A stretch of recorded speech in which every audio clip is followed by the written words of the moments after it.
All right, special Monday update as promised. The arbitrator's supplemental ruling came out on discipline for the insubordination.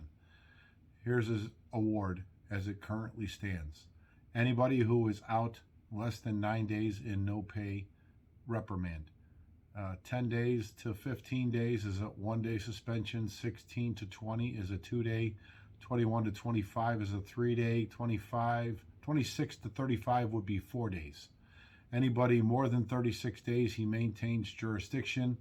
Doesn't really clarify what that ends up looking like. There is so many things wrong, even with this award, that don't make sense. The city's position all along was that the no paid status was non-disciplinary, but yet this is discipline attached to the length of time you remained in a no paid status. Doesn't make sense. We made the argument and he didn't address it. This discipline is strictly for insubordination.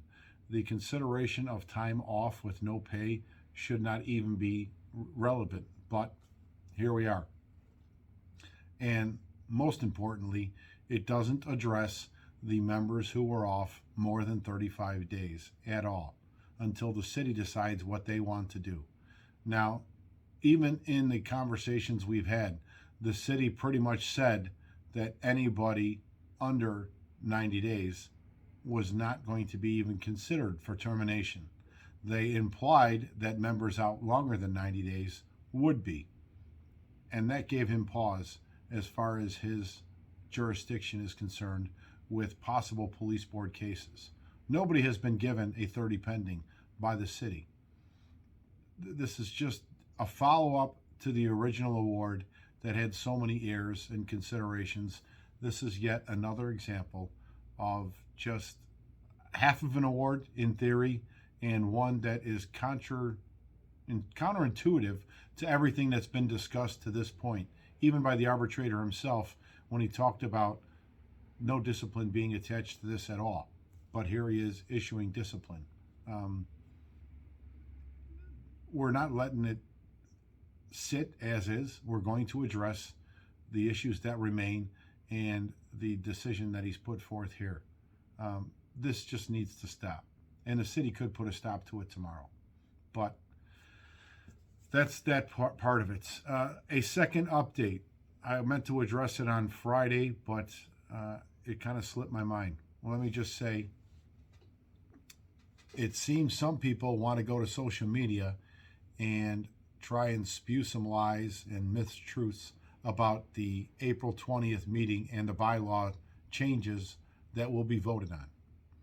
I'm going to explain them to you one by one and why they need to be addressed the way they're being addressed right now.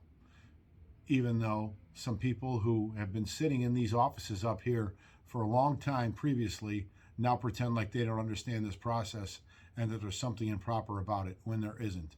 But that being said, under our bylaws and constitution, there is a very specific time frame to submit bylaw changes. April 1st through May 31st, every year. It will then go to the Bylaw and Constitution Committee to be reviewed, make sure it's all squared with the state and national bylaws, and then it would go to the Board of Directors to approve or recommend or not, and then to the membership in September for a vote up or down on that bylaw or a Board of Directors recommendation. That's always been the process. There is also a provision in the bylaws and constitution that gives the president the prerogative to bring issues to be addressed whenever he sees fit, or she. That is exactly what happened here. There's a couple important topics that need to be addressed outside the normal process for members. They are elimination of the past president spot from the Board of Directors. The reality is, it never made sense to me why a past president should have a vote on the Board of Directors. There's no need. The membership votes you out. They don't want to hear what you have to say. You should not have a vote. And in theory, this elimination of the past president spot would be eliminating my position as past president in the future when that occurs. And I'm sitting here telling you, I shouldn't have a seat at that table when that occurs. If whoever follows me in this chair needs assistance or guidance or recommendations, I will certainly provide them for the betterment of this organization, as it should be. But you should not have a say-so in the direction of the lodge as it moves forward with a new administration and board of directors. So that was the purpose for bringing that up. Everybody knows the former president is suspended from the lodge for 3 years. We're coming up on the second year of that suspension. I'm going to make no bones about it. There was a motion to end his suspension early at the previous board meeting.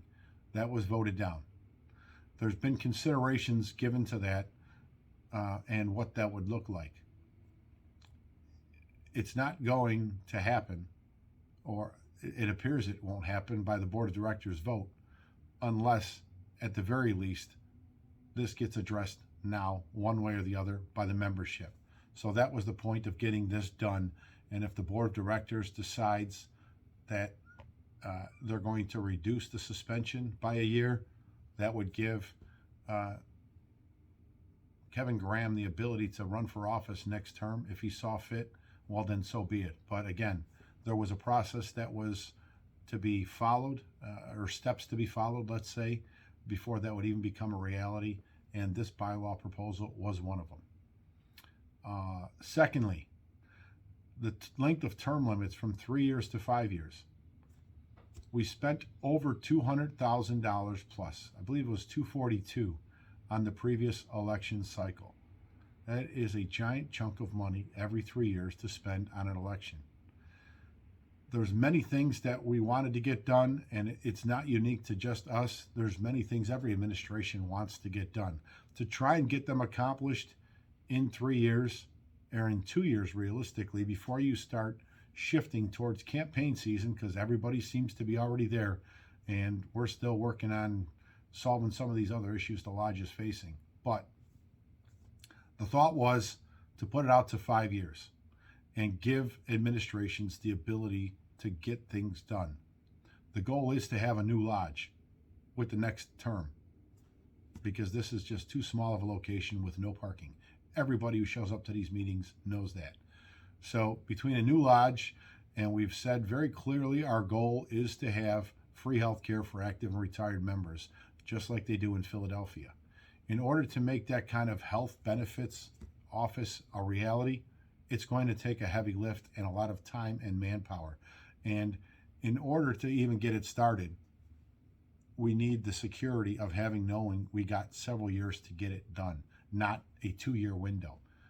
It may take longer than that. And in theory, if the term ends, then what happens to that process at that point? Does it just go away and all the work put in up to that point disappears? Again, there's some logical reasons. If the membership, as I said in the previous general membership meeting, decides that's too long of a term, they understand it needs to be changed, well, then you're more than welcome to bring that concern to the general membership meeting on April 20th. If it gets voted down, it gets voted down. It would then in turn allow for a subsequent proposal to be put forth to make it 4 years if the membership thinks 4 years is more feasible. I thought 5 years was a better option. It does not have anything to do with compensation, my office, or anybody else's salary. For people to say that this is some kind of money grab is absolutely ludicrous, disingenuous, and for some people who know better, it's an outright lie and an intentional lie on them, and shame on them. The third bylaw proposal is the elimination of the pension penalty. A member brought forth a proposal a few years ago, and what it did was clarify part of the bylaws and compensation for officers up here as field reps. Previous administrations, under Dean Angelo, it was changed. Prior to that, the president of this lodge received deputy chief's pay, and everybody working up as a field rep got commander's pay. It is now commander's pay for the president and lieutenant's pay for everybody else up here as field reps. So the base salary and structure is lower than it's ever been before. And some of the people who are now trying to imply that this is a money grab were the same people getting paid those elevated rates, and how quickly they forget.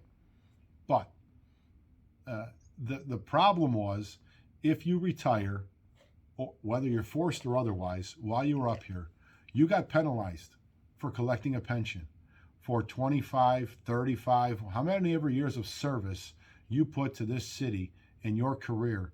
You did not get your full pension because you were up here working as a field rep. Well, my thought is very simple. It was the same when this bylaw was put forth several years ago. It wasn't right then, and it's not right now. It should have never passed back then. Any member working up here as a field rep gets that salary. Your pension is entirely different. You shouldn't get penalized your paycheck up here and your lieutenant's pay for everything you're doing up here and all the hours you put in because you are collecting a pension that you earned for the previous 30 years of service to this city or whatever it ends up being. All this does is eliminate that penalty. You still get your pension and you still get your salary, your field rep salary, for doing field rep work like every other member up here does. It is literally that simple, cut and dry. There is not a single penny of increase. The lodge already pays the salary for every field rep and president up here. So those salary scales have not changed one bit. I don't know how else to explain it. It really is that simple. If you have any questions, comments, and concerns, feel free to show up April 20th at the general meeting. We will have a vote on all three of these proposals at that time. I'll keep you updated if there's any changes to the supplemental award and the issues that I raised earlier in this video, but the nonsense just never stops, and we won't either.